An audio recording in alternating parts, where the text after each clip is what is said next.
In today's video, I'm going to show you how to edit filters in Make, step by step, so you can take full control of your automation workflows. If you find this helpful, be sure to like and subscribe, and let's get right into it.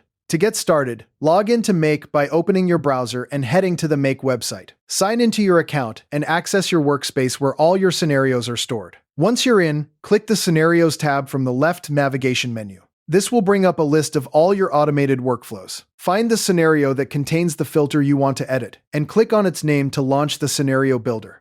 Give the canvas a moment to fully load so you can see all your modules and connections clearly. Now, take a moment to review the workflow on screen.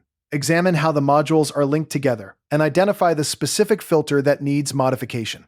You'll spot the filter icon sitting right on the connection line between two modules.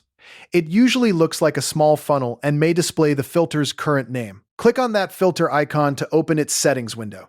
Before making any changes, check the existing filter name to confirm you're editing the correct one.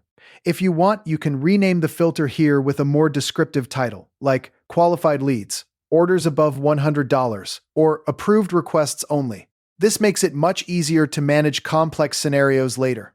Next, examine all the current filter conditions. Take note of the fields, operators, and values being used. To edit a condition, simply click on it, and you'll be able to update the selected field, operator, or comparison value. For example, if you need the filter to evaluate new information, change the data field from something like status to order total. Then adjust the operator as needed. Common options include equals, does not equal, contains, greater than, or less than. Finally, update the comparison value to match your new criteria. For instance, you might change the number from 100 to 250.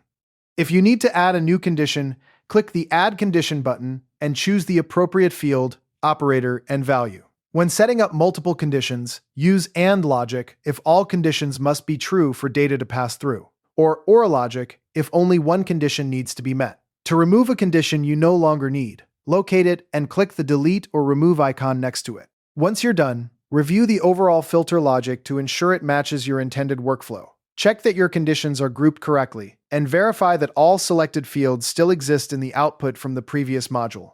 Finally, click OK, Save, or Apply to store the updated filter settings. And there you have it. You've now successfully edited a filter in Make, giving you more precise control over your automation. Thanks for watching, and I'll see you in the next tutorial.